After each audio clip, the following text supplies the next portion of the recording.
नमस्कार दोस्तों, आज हम लेकर आए हैं यूपी पीईटी स्पेशल। जो यूपी पीईटी का अगस्त में पेपर होने वाले हैं उस पे हम चाहते हैं कितना 10 क्वेश्चन पेपर सॉल्व किया जाए। मतलब एक गेस्ट पेपर होगा जो विभिन्न परीक्षाओं में भी आए हुए होंगे क्वेश्चन और आने की भी पूरी संभावना है। और ये एकदम नए पैटर्न के आधार पे होगा, जैसे दिया है ना सिलेबस में कि 5 क्वेश्चन प्राचीन भारत से, 5 क्वेश्चन आधुनिक भारत से, 10 क्वेश्चन समसामयिकी से, 5 भूगोल से, 5 अर्थशास्त्र से, 5 संविधान से, 5 गणित से, 5 रीजन, एकदम उसी पैटर्न पे होगा। और हम देखेंगे कि किस तरह से क्वेश्चन को सॉल्व किया जाता है, किस तरह से अगर नहीं भी आंसर आता है या 50-50 का चांस बनता है कि ये वाला उसको किस तरह से हटाया जाए या 50-50 पर किस तरह से क्वेश्चन को सॉल्व किया जाए उसको देखा जाएगा। ये मात्र क्वेश्चन ही नहीं होगा, ये क्या होगा, एक पूरा का पूरा सिलेबस ही डिस्क्रिप्शन होगा, डिस्क्राइब किया जाएगा ना। क्वेश्चन देखते हैं कि एक क्वेश्चन से 5 क्वेश्चन कैसे बनाते हैं। देखिए तो शुरुआत करते हैं, तो आइए लग जाइए यूपी पीईटी स्पेशल 2021 में, यूपी पीईटी स्पेशल 2021 में, क्योंकि कर्म तो करना पड़ेगा ही। कर्म में ये भी बताया गया प्रैक्टिस मेक मैन परफेक्ट, तो प्रैक्टिस है। आइए क्वेश्चन की शुरुआत करते। पहला क्वेश्चन है प्राचीन इतिहास से, 5 क्वेश्चन है, 5 क्वेश्चन ये वाले प्राचीन इतिहास से। कह रहा है सिंधु घाटी सभ्यता का पत्तन बंदरगाह कौन सा था। पत्तन बंदरगाह, पत्तन नगर या बंदरगाह कौन सा था, बंदरगाह। तो सिंधु घाटी सभ्यता का पत्तन नगर या बंदरगाह कौन सा था। आपके लिए टाइमिंग है एकदम। पहला है ऑप्शन है कालीबंगन, दूसरा है लोथल, तीसरा है रोपड़ और चौथा है मोहनजोदाड़ो। डी ऑप्शन है मोहनजोदड़ो, मोहनजोदड़ो। तो ऑप्शन क्या होगा, 5 सेकंड लीजिए, उसके बाद हम तुरंत आंसर बताएंगे। तो टाइम स्टार्ट होता है 1, 2, 3, 4 और 5। क्या होगा आंसर। बहुत कंफ्यूजन हो जाता है कि बंदरगाह, तो ठीक भी बता देंगे कि कौन कौन से बंदरगाह हैं। तो बंदरगाह नगर है कौन सा, लोथल। सिंधु घाटी सभ्यता का पत्तन नगर या बंदरगाह कौन सा था, लोथल था, लोथल था। अब देखिए बंदरगाह में 2 बंदरगाह याद रखिए, बार बार क्वेश्चन पूछता है। तो हम ट्रिक बताएं, ट्रिक क्या है, ट्रिक है सूत लो बंदर, सूत लो बंदर, सूत लो बंदर। बंदर मतलब बंदरगाह, बंदरगाह मतलब बंदरगाह। एक पहला बंदरगाह है कौन सा, सूतकोददा, सूतकोददा, सूतकोददा। और दूसरा है कौन सा, अपना आ गया कौन सा, लोथल। तो 2 बंदरगाह याद है, याद रखिए 2 बंदरगाह कौन कौन सा, सूत लो बंदर, बंदर भाई साहब है सूत लो। तो सूत मतलब सूतकोददा और लोथल, लोथल। तो 2 बंदरगाह कौन से, सूतकोददा या लोथल। ये बहुत बार क्वेश्चन पूछा गया है। तो याद करने का बंदरगाह कैसे है, सूत लो बंदर, सूत मतलब सूतकोददा, दूसरा बंदरगाह कौन सा, लोथल। तो 2 बंदरगाह हो गए, इस तरह याद रखिए। तो इसका आंसर क्या होगा, लोथल। अगला क्वेश्चन कह रहा है, अच्छा इस तरह भी याद करें, कालीबंगन का खोजकर्ता कौन है, लोथल का कौन है, रोपड़ का कौन है, मोहनजोदड़ो का, इस तरह भी इंक्लूड कर सकते हैं। तो कालीबंगन का है बीबीलाल थापर है। रोपड़ का, रोपड़ कहाँ पाया गया, बंद कर। इसमें खोजकर्ता को भी याद करते हैं कि कालीबंगन जो सिंधु घाटी सभ्यता का जो स्थल था, कालीबंगन का खोजकर्ता कौन है, लोथल का खोजकर्ता कौन है, रोपड़ का कौन है, मोहनजोदड़ो का कौन है। तो कालीबंगन का कौन है, कालीबंगन राजस्थान स्थान पड़ता है। तो इसका खोजकर्ता कौन है, खोजकर्ता है, इसका खोजकर्ता है बीबीलाल थापर। बीबीलाल थापर घग्गर नदी के किनारे पाया गया था, बीबीलाल थापर। खोज कहाँ पे होता, राजस्थान में। लोथल है रंगनाथ राव, रंगनाथ राव, रंगनाथ राव। लोथल का खोजकर्ता का रंगनाथ राव। रोपड़ का कौन है, रोपड़ के यज्ञदत्त शर्मा, यज्ञदत्त शर्मा, यज्ञदत्त शर्मा। और मोहनजोदड़ो, मोहन है श्री कृष्ण भगवान, उनको कहा जाता है राखोलाज। तो इस तरह याद रखिए मोहनजोदड़ो। मोहनजोदड़ो खोजकर्ता कौन है, राखालदास बनर्जी, राखालदास बनर्जी, राखालदास बनर्जी, राखालदास बनर्जी। तो इस तरह से अगर क्वेश्चन को ऐड कर रहे हैं तो बहुत ही जबरदस्त पकड़ होगी जीएस पे। तो क्वेश्चन है, था पहला सिंधु घाटी सभ्यता का पत्तन नगर बंदरगाह कौन सा था? तो दो पत्तन नगर बंदरगाह पर याद कर लिए, कौन सा? सूतलो बंदर, सूतकोदा और लोथल। तो आंसर क्या है? लोथल। दूसरा क्वेश्चन है, 16 महाजनपदों की जानकारी किस ग्रंथ से मिलती है? 16 जो महाजनपद हुए हैं उसकी जानकारी किस ग्रंथ से मिलती है? मतलब कहाँ से जानकारी मिलती है? पहला ऑप्शन है छांदोग्य उपनिषद में, महाभारत में, अगुंतर निकाय में या रामायण में। बताइए आंसर। 5 सेकंड रुकते हैं, क्या आंसर होगा? बताइए बताइए, आगे होगा आंसर। कौन सा है? ऑप्शन है सी। ऑप्शन कौन सा है? सी। 16 जो महाजनपद थे, जैसे अंग थी, सूर्यसेन थी, ये सभी जो 16 महाजनपद थे, इनकी जो जानकारी मिलती है किस ग्रंथ से मिलती है? अगुंतर निकाय से। अगुंतर निकाय से। और अगुंतर निकाय है बौद्ध ग्रंथ है। एक कैसा ग्रंथ है? बौद्ध ग्रंथ। कैसा ग्रंथ है? बौद्ध ग्रंथ है। बौद्ध ग्रंथ। अगला क्वेश्चन है, सारनाथ में बुद्ध का प्रथम प्रवचन या उपदेश क्या कहलाता है? सारनाथ, सारनाथ कहाँ पड़ता है? वाराणसी में, यूपी में। जो बुद्ध मतलब गौतम बुद्ध का प्रथम प्रवचन या उपदेश दिए थे, क्या कहलाता है? ऑप्शन है धर्म चक्र परिवर्तन, महापरिनिर्वाण, महाभिनिष्क्रमण, महाभिनिष्क्रमण और डी है उपदेश काला है। क्या होगा आंसर? आगे होगा, लेकिन बहुत कंफ्यूजिंग होता है कि धर्म चक्र परिवर्तन कहलाता है या महापरिवार कहलाता है या महाभिनिष्क्रमण कहलाता है। महाभिनिष्क्रमण। क्या होगा आंसर? गौतम बुद्ध ने अपना उपदेश, पहला क्वेश्चन तो यही पूछता है, गौतम बुद्ध ने अपना उपदेश कहाँ दिया था? तो सबसे पहले कहाँ दिया था? सारनाथ में। सारनाथ जिसे बोलते हैं ऋषिपत्तनम। ऋषिपत्तनम में, ऋषिपत्तनम सारनाथ में। तो उसको क्या कहा गया? तो उसको कहा गया था क्या? ऑप्शन है धर्मचक्र परिवर्तन। धर्मचक्र परिवर्तन। धर्मचक्र परिवर्तन जो पहला उपदेश दिए थे उसको कहा गया क्या? धर्मचक्र परिवर्तन। अच्छा, दो चीज और है, महापरिनिर्वाण का है और महाभिनिष्क्रमण कौन सा है? महापरिनिर्वाण है मतलब मृत्यु, शरीर को त्यागना, मतलब मृत्यु को कहा गया कौन सा? महापरिनिर्वाण।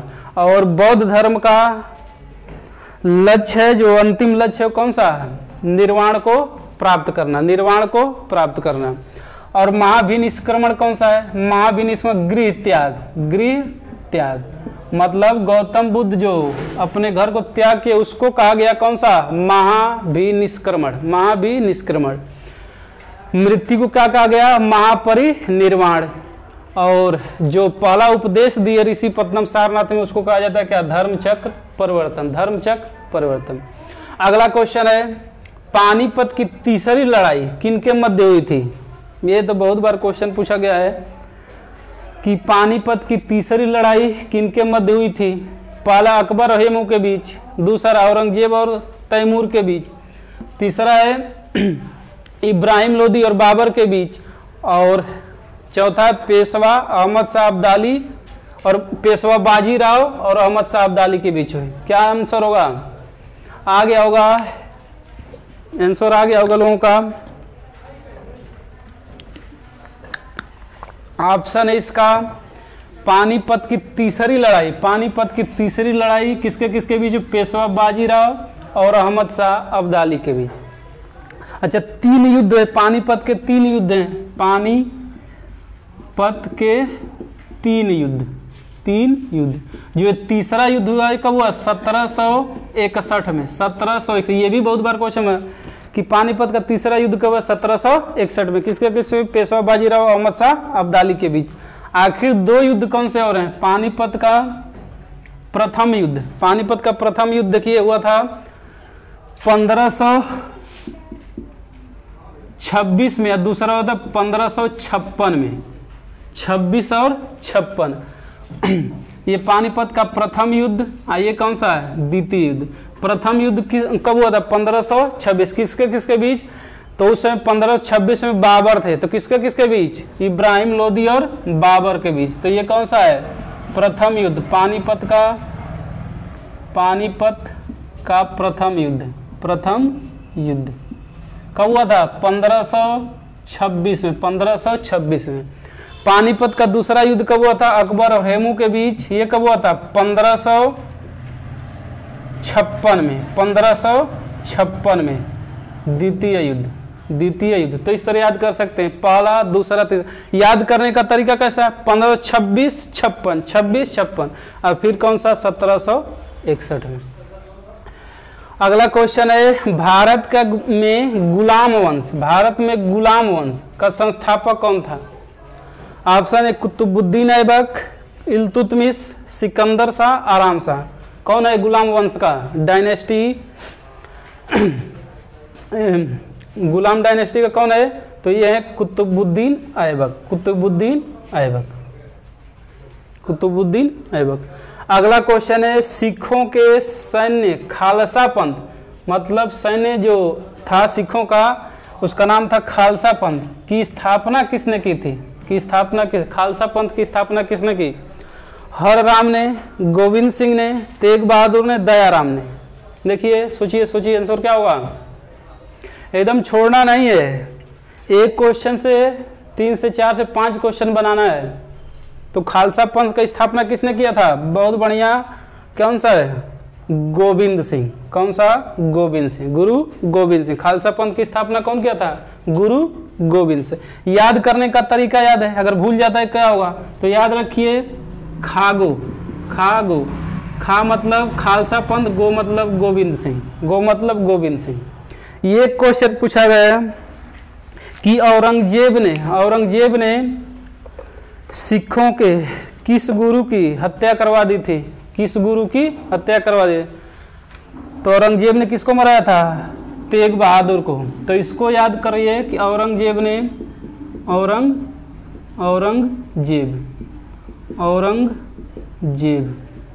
ने किसको मराया था? गुरु तेग बहादुर, तेग बहादुर, तेग बहादुर। अगर ट्रिक याद रखना है तो इस तरह लिखिए, औरतें, औरतें, और मतलब औरंगजेब, ते मतलब तेग बहादुर, और औरंगजेब किसको मरा है? तेग बहादुर। खालसा पंथ खागो, खालसा गोविंद सिंह। इस तरह याद रखिए। क्वेश्चन नंबर 7 है, महाराष्ट्र के किस सुधारक को लोक हितवादी के नाम से जानते हैं? लोक हितवादी के नाम से कौन प्रसिद्ध है? लोकमान्य नहीं, लोक हितवादी के नाम से कौन प्रसिद्ध है? ऑप्शन है महात्मा गांधी, चित्तरंजन दास, सुभाष चंद्र बोस, गोपाल हरि जी देशमुख, हरि देशमुख। 5 सेकंड लीजिए, क्या आंसर होगा? इसका आंसर है गोपाल हरि देशमुख। गोपाल हरि देशमुख को क्या कहा जाता है? लोकहितवादी, लोकहितवादी। अब इससे जुड़ लीजिए, महात्मा गांधी को क्या कहा जाता है? तो राष्ट्रपिता कहा जाता है। चित्तरंजन दास को क्या कहा जाता है? दीनबंधु, दीनबंधु के नाम से प्रसिद्ध है। दीनबंधु चित्तरंजन दास, दीनबंधु चित्तरंजन। सुभाष चंद्र बोस को क्या कहा जाता है? नेताजी। नेताजी किसको कहा जाए? सुभाष चंद्र बोस को। तो इस तरह से क्वेश्चन जब बनाएंगे ना, कि हर ऑप्शन में, ऑप्शन से भी क्वेश्चन बन पा रहा है कि नहीं बन पा रहा, अगर ये बनाना जान गए तो समझिए 60% जीत आपकी हो गई है जीएस पे या कोई किसी भी टॉपिक पे। अगला क्वेश्चन है, विश्व का सबसे बड़ा लिखित, लिखित भी होगा, सर्वाधिक व्यापक संविधान किस देश का है? विश्व का सबसे बड़ा लिखित और सर्वाधिक व्यापक संविधान किस देश का है? तो किस देश का है? अपना भारत। अपना भारत का सबसे बड़ा लिखित संविधान भी है और क्या है? सर्वाधिक व्यापक संविधान लिखित और व्यापक है। हमारा देश कौन सा? भारत का। किसका? भारत का। तो ये संविधान का क्वेश्चन देखे नहीं, ये देखे कि नहीं? 5 क्वेश्चन है किसका? 5 क्वेश्चन है प्राचीन भारत का। अब शुरू हो रहा है 5 क्वेश्चन। कौन सा? आधुनिक भारत का एक आ गया है, संविधान का। फिर देख रहे हैं क्वेश्चन आगे। आए क्वेश्चन नंबर देखते हैं किसको? 9 नंबर को। 9 नंबर सुलेमित कीजिए, मतलब मिलान करना है। इस तरह क्वेश्चन अब आ रहे हैं ना, पैटर्न में अब आ रहे हैं। पहला क्वेश्चन है कि स्थायी बंदोबस्त एक तरफ दिया है, कौन सा? उसके प्रवर्तक कर्नवालिस है, चार्ल्स ग्रांट एक ही में है, और जॉन सोर। रैयतवाड़ी का मिलान करना है। Captain Reid, Thomas Munro, Elphinstone से। महालवाड़ी व्यवस्था जो शुरू किया था अंग्रेजों द्वारा, कौन शुरू किया था? होल्ट, मैकेंजी या मार्टिन। तो क्या आंसर होगा? 2 सेकंड सोचिए, ऑप्शन क्या होगा? वीडियो को लाइक सब्सक्राइब जरूर करिए ना, वीडियो अच्छा लगे लाइक सब्सक्राइब जरूर कर, दूसरे को शेयर भी करिए, ताकि हम लोग पढ़ रहे हैं क्या, एक क्वेश्चन नहीं, 1 से 5 से 6 क्वेश्चन जोड़ रहे हैं एक क्वेश्चन में। तो इसका ऑप्शन है स्थायी बंदोबस्त को लॉर्ड कॉर्नवालिस ने शुरू किया था। 1 का ए। अब ऑप्शन क्या हो सकता है? या तो ए हो सकता है या तो सी हो सकता है, बी तो एकदम नहीं होगा, ठीक ना। तो या तो ए या तो सी। फिर रैयतवाड़ी व्यवस्था को कैप्टन रीड, टॉमस मुनरो शुरू किया, तो मतलब दूसरा का बी। इसी तरह कन्फर्म है, तो आंसर क्या होगा? ए। मतलब स्थायी बंदोबस्त लेकर आया था कौन? लॉर्ड कॉर्नवालिस, चार्ल्स ग्रांट और जॉन शोर ने। रैयतवाड़ी व्यवस्था captain Reid, Thomas Munro, Elphinstone. ज्यादा में दिया है केवल टॉमस मुनरो रैयतवाड़ी। महालवाड़ी व्यवस्था कौन लेकर आया था? होल्ट, मैकेंजी और मार्टिन बर्ड। अगला क्वेश्चन है मंगल पांडे, बहुत बढ़िया क्वेश्चन है, इस पे पूछा गया क्वेश्चन। मंगल पांडे जिसने अकेले 1857 भारत का प्रथम स्वतंत्रता संग्राम जिसे बोलते हैं, 1857 में विद्रोह की शुरुआत की, संबंधित थे, मतलब एक संबंधित किस नेटिव इन्फेंट्री से? 34वीं से, 22वीं से, 11वीं से या 38वीं नेटिव इन्फेंट्री से। क्या आंसर होगा? मंगल पांडे, पहला क्वेश्चन यही, मंगल पांडे कहाँ के निवासी थे, मतलब किस जिले के? उत्तर प्रदेश, किस जिले से? ये भी क्वेश्चन पूछा, उत्तर प्रदेश विशेष में पूछ लिया। मंगल पांडे संबंधित है किस जिले से? तो बलिया, बागी बलिया के लोग भी बहुत ही फेमस है। तो कौन है? 34वीं नेटिव इन्फेंट्री। मंगल पांडे जो टुकड़ी से संबंधित है कौन? 34वीं नेटिव इन्फेंट्री से। अगर क्वेश्चन ये कहा जाए कि 1857 की क्रांति की शुरुआत किस जिले से हुई है, तो उत्तर प्रदेश का मेरठ जिला। अगला क्वेश्चन है कामागाटा मारू क्या था? बहुत बढ़िया क्वेश्चन है, इस तरह भी याद करिए। कामागाटा मारू क्या है ना, तो इस तरह भी याद हो जाएगा। अब एक राजनीतिक दल है कि चीन का एक किसान था, या किसान साम्यवादी का एक नेता था, या कनाडा की यात्रा पर निकला एक जहाज था। कामागाटा मारू, ये तो भूलेगा नहीं, ऐसा वर्ड है वो कि भूलेगा नहीं। कामागाटा मारू क्या है? कनाडा की यात्रा पर एक निकला क्या था? जहाज का नाम था। कनाडा की राजधानी कहाँ पे है? कनाडा की राजधानी कमेंट बताइए, कनाडा की राजधानी कहाँ पे है? अगला क्वेश्चन है किस अधिनियम द्वारा भारत के गवर्नर जनरल को अध्यादेश जारी करने की शक्ति प्रदान की गई? किस अधिनियम द्वारा गवर्नर जनरल उस समय तो जो अंग्रेज था उसको अध्यादेश जारी करने की शक्ति प्रदान की? वर्तमान में अध्यादेश कौन जारी करता है? वर्तमान में राष्ट्रपति जारी करता है, राष्ट्रपति। तो पहला है चार्टर्ड एक्ट 1833, भारतीय परिषद अधिनियम 1892, भारतीय परिषद अधिनियम 1901 या भारतीय परिषद अधिनियम 1861।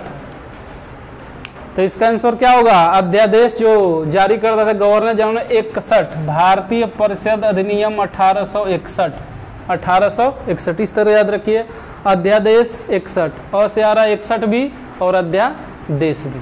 वर्तमान में राष्ट्रपति किस अनुच्छेद के तहत अध्यादेश जारी करता है? कमेंट बताइए। तो इसका आंसर अभी बता दें, कौन सा अनुच्छेद 1, 2, 3 के द्वारा राष्ट्रपति अध्यादेश जारी करता है। 1, 2, 3 अनुच्छेद के 123 के तहत राष्ट्रपति अनुच्छेद अध्यादेश जारी करता है। अगला क्वेश्चन है भारतीय संविधान की 11वीं अनुसूची किससे संबंधित है? संविधान में कुल कितनी अनुसूचियां हैं? बहुत सही, कितनी हैं? 12 अनुसूचियां हैं। तो उन 12 में से 11वीं अनुसूची किससे संबंधित है? तो क्या होगा? पंचायती राज से या नगर पालिका से या केंद्र राज्य संबंध से या इनमें से कोई नहीं। क्या आंसर होगा? तो 11वीं अनुसूची संबंधित किससे? पंचायती राज से। और 12वां जो बात करें, 12वां अनुसूची संबंधित किससे? नगर पालिका से। 12वीं अनुसूची किससे? नगर पालिका से। 73वां संविधान संशोधन द्वारा ये जोड़ा पंचायती राज। 11वीं अनुसूची और 74वां संविधान संशोधन द्वारा नगर पालिका 12वीं अनुसूची। अगला क्वेश्चन है, राष्ट्रपति सर्वोच्च न्यायालय सुप्रीम कोर्ट से संविधान के किस अनुच्छेद के तहत परामर्श ले सकता है? बहुत ही बढ़िया क्वेश्चन है, बहुत जबरदस्त क्वेश्चन है कि राष्ट्रपति परामर्श ले सकता है किससे? सुप्रीम कोर्ट के मुख्य न्यायाधीश से। संविधान में किस अनुच्छेद में यह उल्लेख किया गया है? ऑप्शन है 123, अनुच्छेद 108, अनुच्छेद 143, अनुच्छेद 79 में। अब देखिए इस क्वेश्चन को लिंक करना है, 4-5 क्वेश्चन किस तरह बना लेंगे, सब अनुच्छेद याद कर लीजिए। जैसे अनुच्छेद 123 को याद रखिए, 108 भी रखिए, आखिर इसमें क्या बात की, 123 में क्या बात की है, 179 में क्या बात की गई है। तो ऊपर वाले को मिटा दे रहा है, अगर स्क्रीनशॉट लेना है तो ले लीजिए। आइए चलते हैं। तो राष्ट्रपति सर्वोच्च न्यायालय, अच्छा पहला ये सर्वोच्च न्यायालय किस अनुच्छेद में है?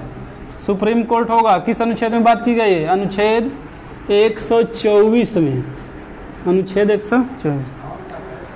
तो किसके तहत परामर्श लेता है? तो अनुच्छेद 143 के तहत, अनुच्छेद 143 के तहत। आखिर अनुच्छेद 123 में किसका उल्लेख है? तो अभी बताया गया है, राष्ट्रपति द्वारा अध्यादेश जारी करना।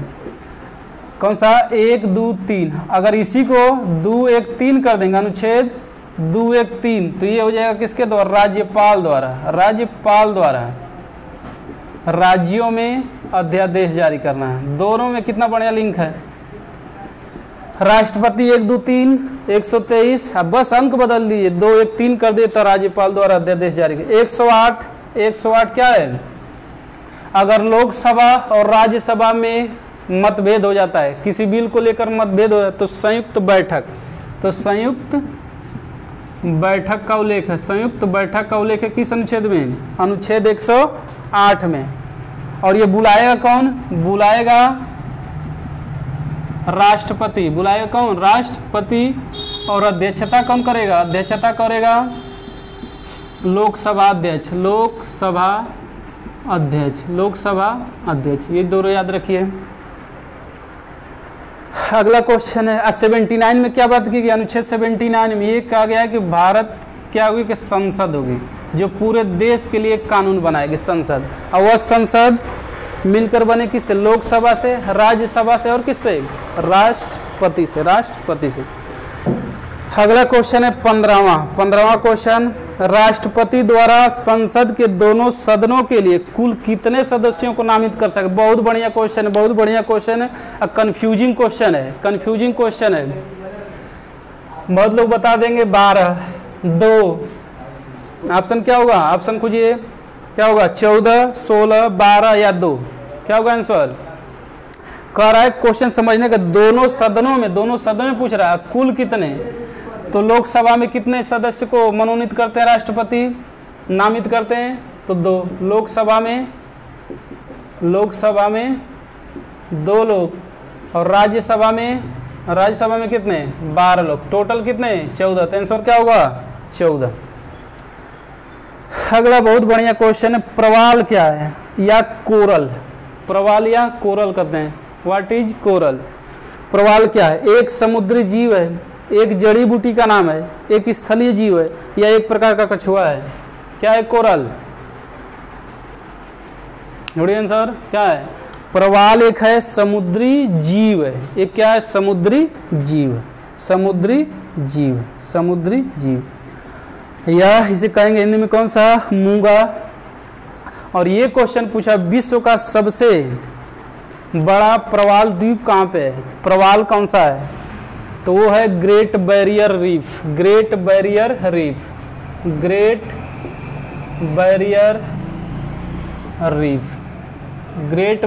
रीफ कहाँ पे? ऑस्ट्रेलिया।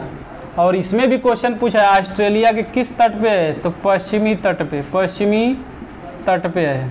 ग्रेट बैरियर रीफ, सबसे बड़ा प्रवाल कौन सा है? ग्रेट बैरियर रीफ, ऑस्ट्रेलिया देश में।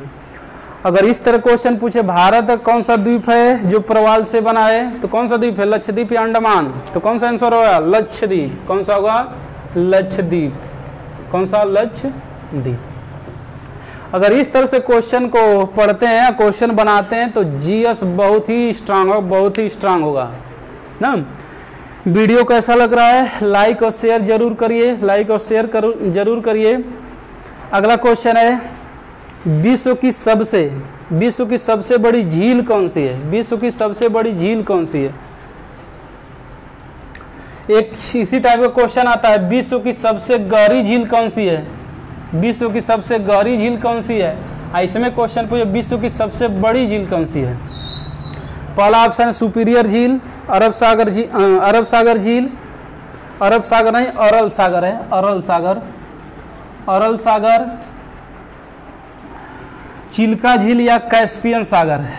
तो विश्व की सबसे बड़ी जो झील है कैस्पियन सागर है। इतनी बड़ी झील है कि उसका क्या नाम दिया? सागर नाम रख दिया है। तो विश्व की सबसे बड़ी झील है कौन सी? कैस्पियन सागर। अगर कहा जाएगा कि गहरी झील, तब होगा कौन सा? बैकाल, बैकाल झील, बैकाल झील होगा, गहरी झील बैकाल। एक दे रहा अरल सागर, अरल सागर झील, इसके बारे में भी तथ्य याद रखिए। अरल सागर, ये क्वेश्चन पूछा हुआ, बहुत बार क्वेश्चन पूछा गया है कि अरल सागर किन दो देशों के सीमा पर स्थित है? किन दो देशों के सीमा पर स्थित है? तो किसके सीमा पर? Kazakhstan, Uzbekistan, Kazakhstan, Uzbekistan, Kazakhstan, Uzbekistan की सीमा पर स्थित है कौन सी? अरल सागर। हम इस तरह से क्वेश्चन को अगर लिंक करते हैं तो क्या बहुत ही आपकी पकड़ मजबूत होगी। अगला क्वेश्चन देखते हैं, अगला क्वेश्चन देखते हैं। क्वेश्चन नंबर आगे देखते हैं, किस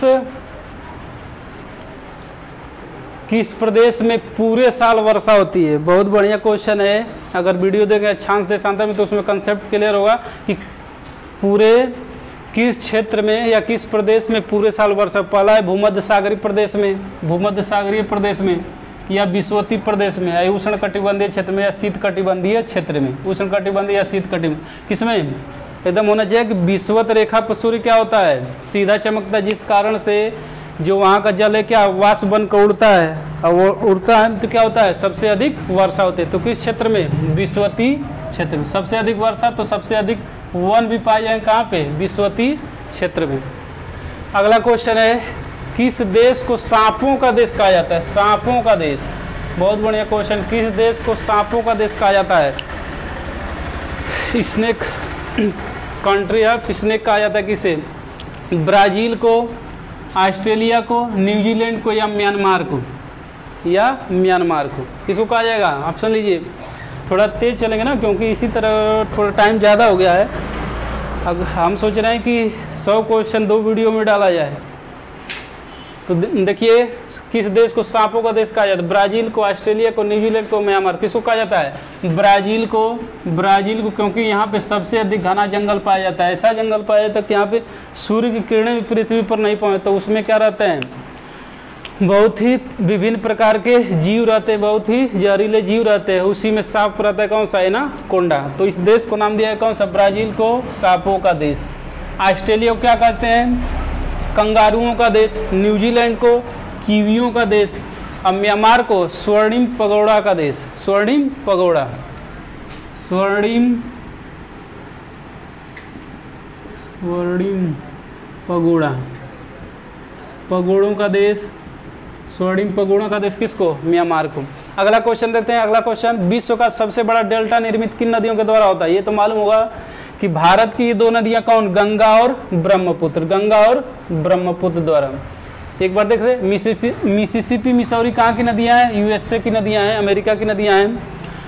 मरे और डार्लिंग कहाँ पे? ऑस्ट्रेलिया की। हांगकांग कहाँ की नदी है? चीन की। अगला क्वेश्चन है, गुरु हिंदी, अब शुरू हो जाए 5 क्वेश्चन, कौन सा? हिंदी का। गुरु के समीप रहकर अध्ययन करने वाले के लिए एक शब्द क्या है? मतलब गुरु के पास जो छात्र पढ़ता है उसको क्या कहा जाता है? शिष्य, आश्रमवासी, विद्यार्थी, अंतेवासी। बहुत बार ये क्वेश्चन पूछा गया, बहुत बार क्वेश्चन पूछा गया। ये एकदम पूरा संभावना इस कहानी का क्या बोलते हैं? अंतेवासी बोलते हैं। क्या बोलते हैं उसको? अंतेवासी बोलते हैं।